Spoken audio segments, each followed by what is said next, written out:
আজ আমার ভাইয়ের আবদারে বানাচ্ছি আলু আর মটরশুঁটির পরোটা। মটরশুঁটিটা অল্প পরিমাণেই ছিল, সেই জন্য ভাই বললো আলু আর মটরশুঁটি একসাথে মিশিয়ে যেন পরোটা বানানো হয়। ওই জন্য মটরশুঁটিটা শিলে বেটে নিয়েছি, তার সাথে দিয়েছি আদা, পেঁয়াজ, রসুন, লবণ আর লঙ্কা আর অল্প পরিমাণ হলুদ। মটরশুঁটির কাঁচা গন্ধটা যাতে না আসে সেই জন্য কড়াইয়ে অল্প তেল দিয়ে এটাকে একটুখানি ভেজে নেব। তার আগে আলুটা সিদ্ধ করে এটাকে ভালো করে ম্যাশ করে নেওয়া হচ্ছে যাতে দানা দানা ভাবটা না থাকে। আর অপর দিকে আমি ময়দাটা খুব ভালোভাবে মেখে নিয়েছি যাতে খুব শক্তও না হয় আর খুব বেশি নরমও না হয়ে যায়। আর এদিকে মা কড়াইয়ে অল্প সামান্য একটু তেল দিয়ে মটরশুঁটিটা একটু ভেজে নিচ্ছে, একটু হলুদ, একটু লঙ্কার গুঁড়ো দিয়েছি তার সাথে।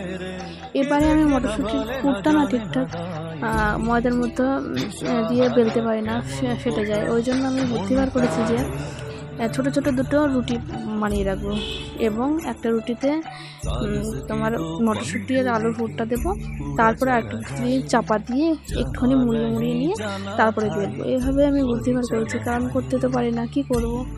তো এইভাবে আমি আগেও দুবার করেছিলাম, আমাদের বাড়িতে একবার করেছিলাম, আমার শ্বশুর বাড়িতে একবার করে আমার বরকে খাইয়েছি। তো বললো ঠিক আছে এভাবেই করো, যেভাবে করলে সুবিধা হয় সেভাবেই।